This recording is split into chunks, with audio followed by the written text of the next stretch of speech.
salam sejahtera dalam kasih Tuhan kita Yesus Kristus, Bapak, Ibu, Saudara, sidang jemaat, baik yang ada di rumah pun di mana saja berada pada saat ini. Kita sejenak untuk menyimak firman Tuhan, di mana firman Tuhan itu adalah menjadi tuntunan kehidupan kita. Dan kita percaya bahwa oleh dan dari firman Tuhan, hidup kita dikuatkan dan dikokohkan.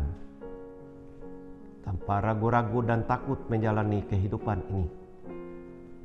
Karena Allah dalam Kristus Yesus telah berjanji, Ia akan menyertai kita sampai kesudahan alam. Oleh sebab itu pada hari ini, sebagai tuntunan hari ini pula, kita menerima kebenaran firman Tuhan, yaitu sebelum saya membawa firman Tuhan ini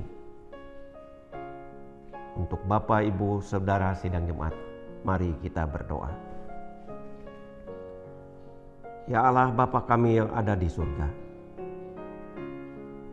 kami tetap membutuhkan tuntunan firman-Mu dalam kami menjalani sisa kehidupan ini. Firman-Mu itu adalah suluh pada jalan kami dan pelita bagi kaki kami. Oleh sebab itu biarlah firman-Mu itu menjadi kekuatan bagi kami, lebih-lebih kekuatan iman yang kami menjalani kehidupan ini.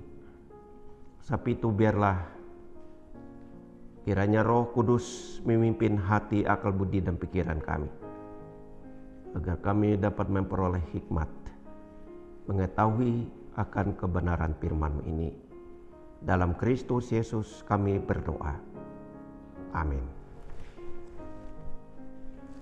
Adapun firman Tuhan yang diperuntukkan untuk kita pada hari ini diambil dari Alkitab Perjanjian Baru, Injil Matius pasal 27 ayat 57 sampai 66, yang demikian bunyinya.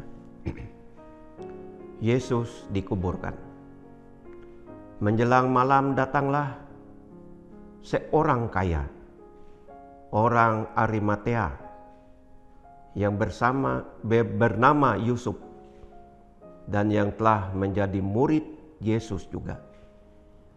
Ia pergi menghadap Pilatus dan meminta mayat Yesus. Pilatus memerintahkan untuk menyerahkannya kepadanya. Dan Yusuf pun mengambil mayat itu,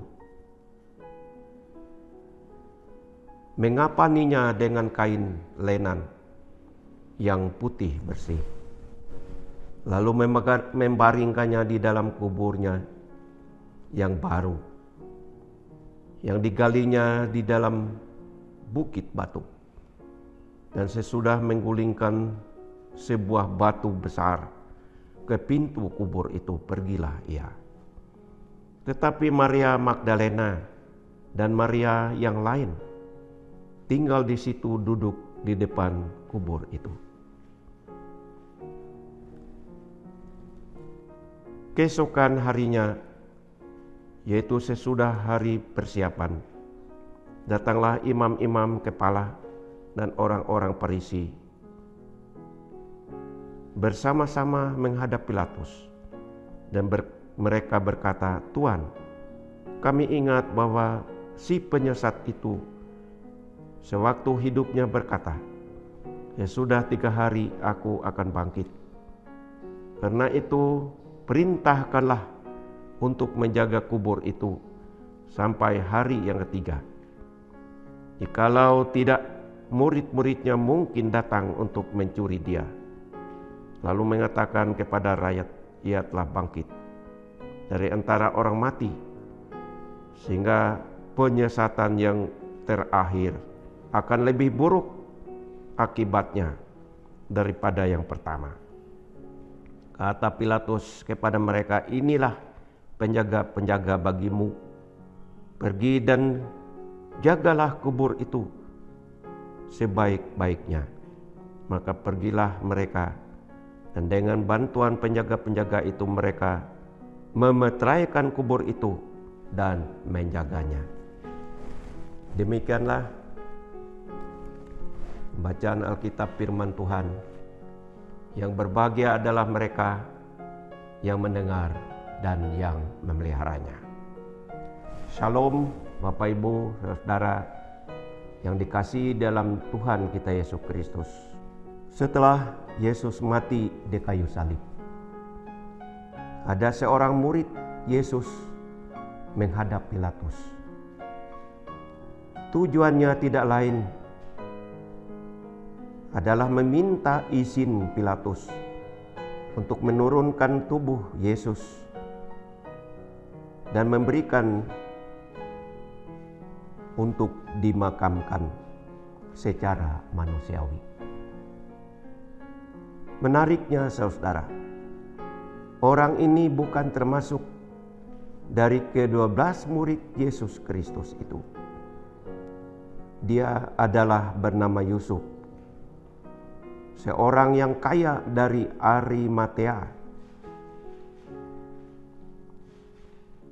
Sedangkan menurut catatan Injil Lukas, Yusuf ini pun berperan sebagai anggota majelis besar Sanhedrin dari bangsa Yahudi.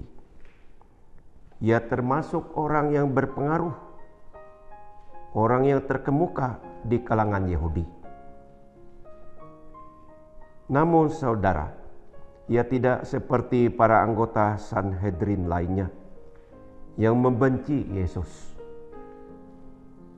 Yusuf justru menjadi salah seorang yang menantikan kedatangan Mesias dan kerajaan Allah. Ia percaya terwujud nantinya di bumi ini. Bapak Ibu Saudara yang dikasihi dalam Tuhan kita Yesus Kristus, setelah mendapat izin dari Pilatus, Paulus orang Arimatea tersebut mempersiapkan segala sesuatu yang terbaik untuk pemakaman Yesus.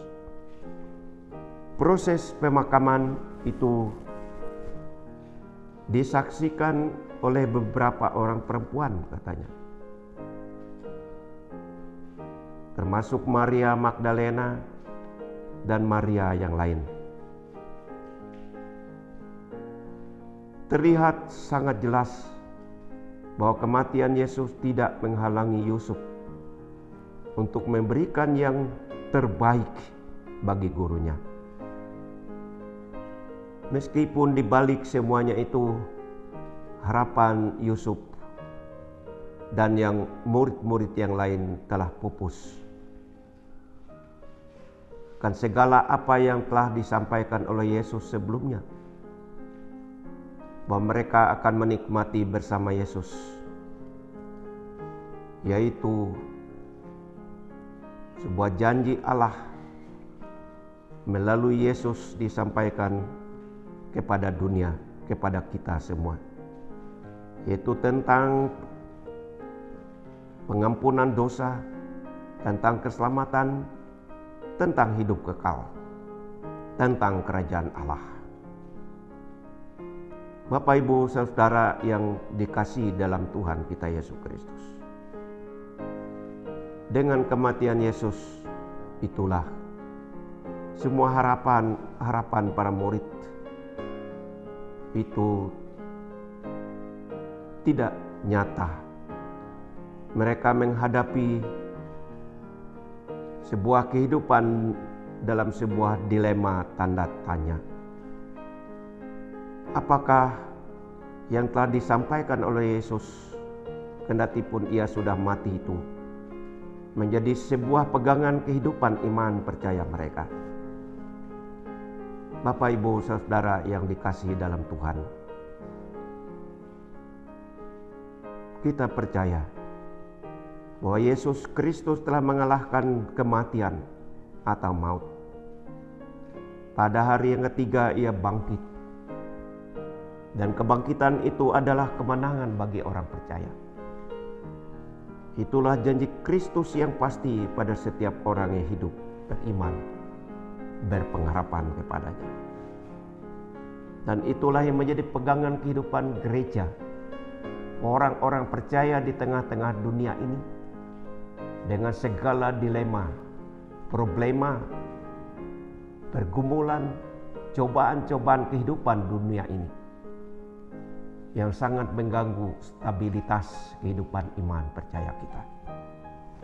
Tetapi kita tidak ragu-ragu menjalani dan menghadapi kehidupan di dunia ini. Karena di balik ancaman sampai kematian sekalipun, ada kehidupan yang telah disediakan oleh Kristus bagi setiap orang. Maka oleh sebab itu kebangkitan Kristus merupakan hal yang sentral dalam kehidupan gereja, orang-orang percaya di tengah-tengah dunia ini.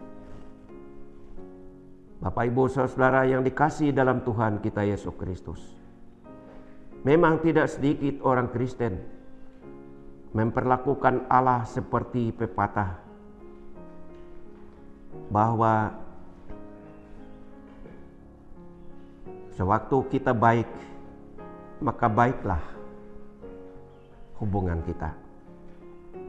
Dan sewaktu kita tidak lagi untuk menerima yang baik daripadanya, hilanglah kawan kita, dan kita menjadi orang yang tidak mampu lagi untuk melihat bahwa apa yang disediakan oleh kawan tersebut menjadi suatu yang berarti setidak-tidaknya kenangan kita yang kita miliki daripadanya.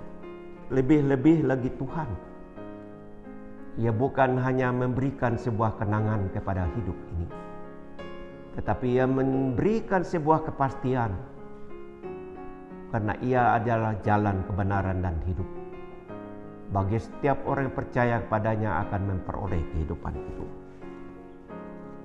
Jika kita dalam kesulitan dan tidak menemukan solusi, barulah kita mencari Allah. Tetapi jika Allah tidak memenuhi keinginan kita, maka tanpa hormat kita membelakangi Dia serta menyalahkannya karena Ia tidak sesuai dengan kemauan atau kehendak kita. Bapak, Ibu, Saudara, lebih parah dalam kehidupan ini, kita melakukan aksi mogok rohani. Dengan kata lain, kehidupan rohani kita asal-asalan, hanya memperlihatkan kekristenan yang tidak bertumbuh dan berkembang, berkualitas atau bermutu. Kita menjadikan semua kekristenan kita ini menjadi kekristenan yang sifatnya itu adalah untuk kita, baik pekerjaan kita, baik perkataan kita, itu semua adalah kita dianggap sebagai orang Kristen. Tetapi di dalamnya tidak mempunyai makna dan arti apa-apa dalam kita menumbuhkan iman, percaya dan harap kita kepada Tuhan. Sebab itu Bapak, Ibu, Saudara yang dikasihi dalam Tuhan kita Yesus Kristus, dalam rangka kita memperingati Hari Jumat Agung dan Paskah yang besok kita laksanakan kembali di rumah tangga, kita beribadah kepada Tuhan. Itu bukan mengurangi kita untuk hidup bertakwa, untuk hidup beriman, untuk hidup berpengharapan kepada Yesus Kristus. Sebab itu kematian dan kebangkitan Kristus itu adalah merupakan salah satu daripada merupakan bagian yang tidak ternilai, yang tidak ternilai artinya dalam kehidupan kita sebagai orang Kristen. Sebab itu hanya oleh kematian dan kebangkitan Kristus kita memperoleh kemuliaan yang telah dijanjikan oleh Allah. Sebab itu Bapak Ibu Saudara, hiduplah dengan komitmen iman yang tinggi. Walaupun situasi hidup yang kita alami dan kita jalani tidak sesuai dengan apa yang diharapkan, hendaklah kita tetap setia kepadanya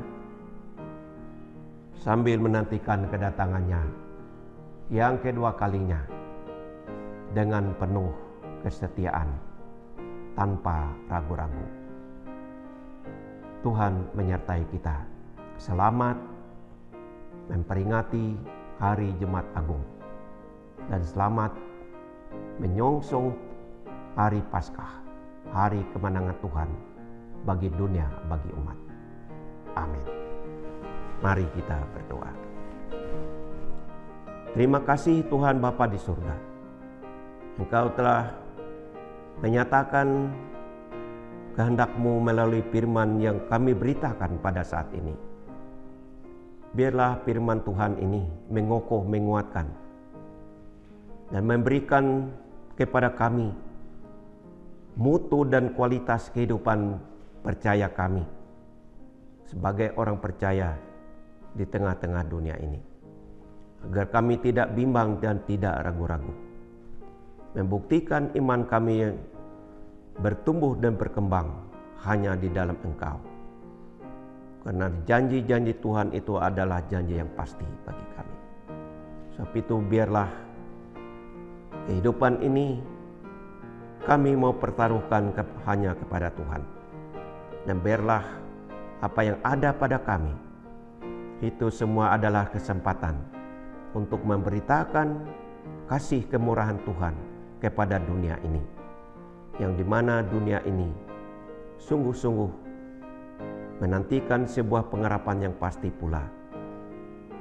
Terima kasih Bapa, dalam Kristus Yesus kami berdoa. Amin.